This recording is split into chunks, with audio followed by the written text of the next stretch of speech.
একভাবেই তাকিয়ে রইল অরণ্যা সেই ছবিটার দিকে। নিজের ছবি দেখে যেন আপনি মোহিত হলো সে। ছবির ঠিক নিচে লেখা আছে, আমি তোমাকে এইভাবেই দেখতে চাই বন্ধু। Hello friends, welcome to my channel দীপ্তির পৃথিবী। আবার একটি নতুন গল্প নিয়ে ফিরে এলাম। গল্পটি ভালো লাগলে লাইক এবং কমেন্ট করবে এবং আমার চ্যানেলটিকে সাবস্ক্রাইব করে আমার পাশে থাকবে। ড্রয়িং রুমে বসে খবরের কাগজটার উপর ঝুঁকে পড়ে ক্রসওয়ার্ড পাজেলটার দিকে তাকিয়েছিল অরণ্যা ও তার বাবা ঋষিকেশবাবু। এটা তাদের বাবা মেয়ের একটা গুরুত্বপূর্ণ কাজ বা মজার নেশাও বলা যেতে পারে। বন্ধুবান্ধব তেমন কেউ ছিল না অরণ্যার। ছোটোবেলা থেকে একা থাকতেই বেশি পছন্দ করতো সে। তাই ছোটোবেলা থেকে এখনও পর্যন্ত তার বন্ধুবর্গ বলতে কিছু নেই। তার বাবাই তার জীবনের সবথেকে বড় বন্ধু। তাই যতক্ষণ সে তার বাবার সঙ্গে থাকতো ততক্ষণ তার মুখে হাসি, আনন্দ, উচ্ছ্বাস উদ্ভাসিত হয়ে থাকত। রবিবার বাড়িতে খবরের কাগজ দিয়ে গেলেই অরণ্যা তার বাবা ঋষিকেশবাবু হাতে পেন্সিল নিয়ে বসে পড়তেন সেই দিনের কাগজের ক্রসওয়ার্ড পাজেল সমাধান করার জন্য। কালক্রমে সেই দিন তাদের ড্রয়িং রুমে রাখা পেন্সিলখানা জানি না কিভাবে লোকচক্ষুর আড়ালে গা ঢাকা দিল।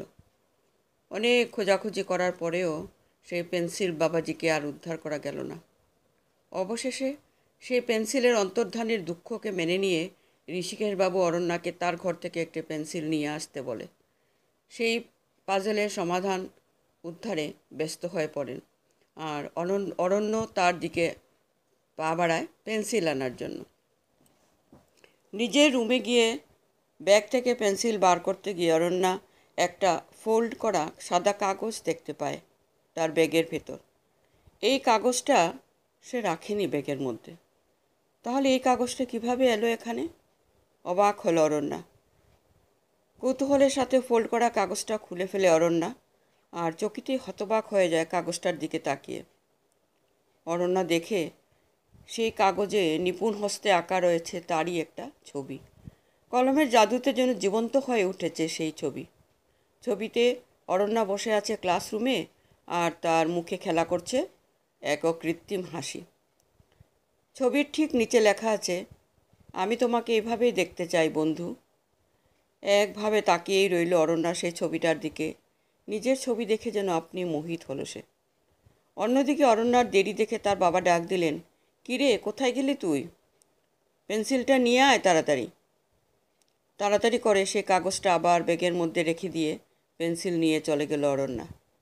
সেই দিন অরণ্যা তার বাবার সাথে একসাথে বসে ক্রসওয়ার্ড পাজেল সমাধান করলেও মনটা যেন তার একটু আনমনাই রইল সারাটা দিন।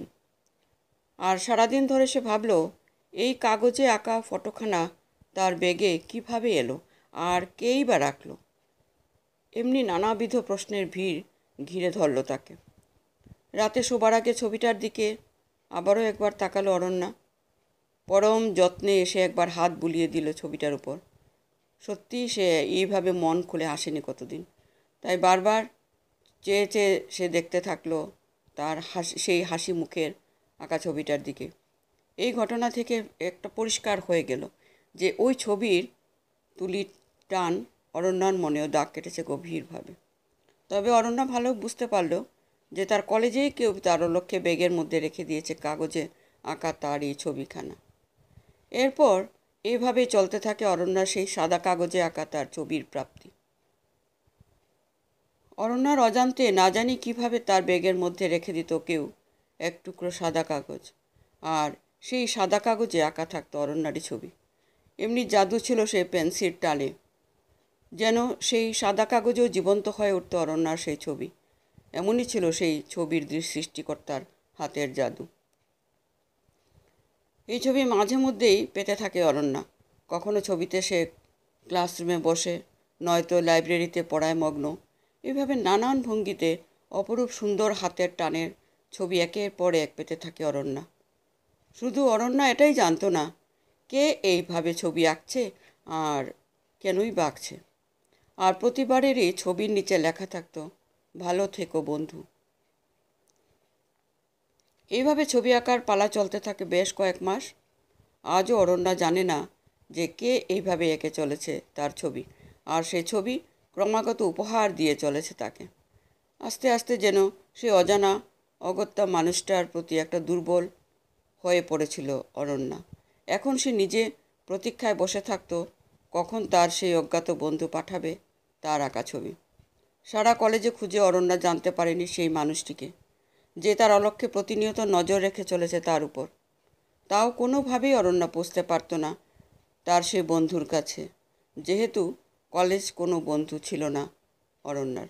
তাই ক্লাস না থাকলে কলেজে লাইব্রেরিতে বসে পড়াশোনা করে ফাঁকা সময় কাটাতো সে।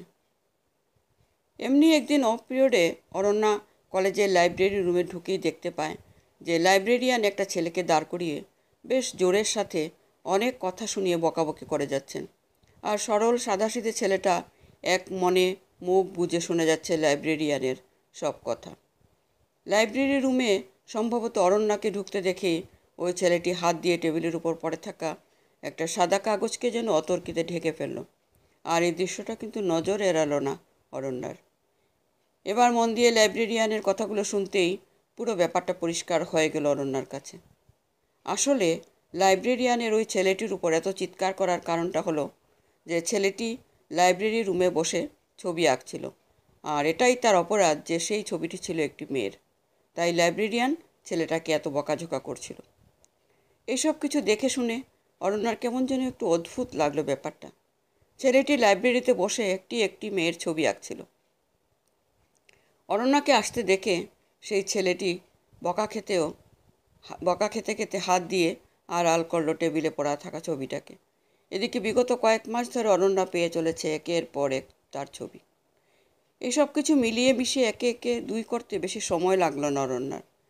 এদিকে লাইব্রেরিয়ান সেই ছেলেটিকে প্রিন্সিপালের কাছে নিয়ে যাওয়ার জন্য উদ্যত হলে অরণ্যা পরক্ষণই এগিয়ে এসে ছেলেটার হাতে চাপা দিয়ে রাখা কাগজটা তুলে নিল নিজের হাতে।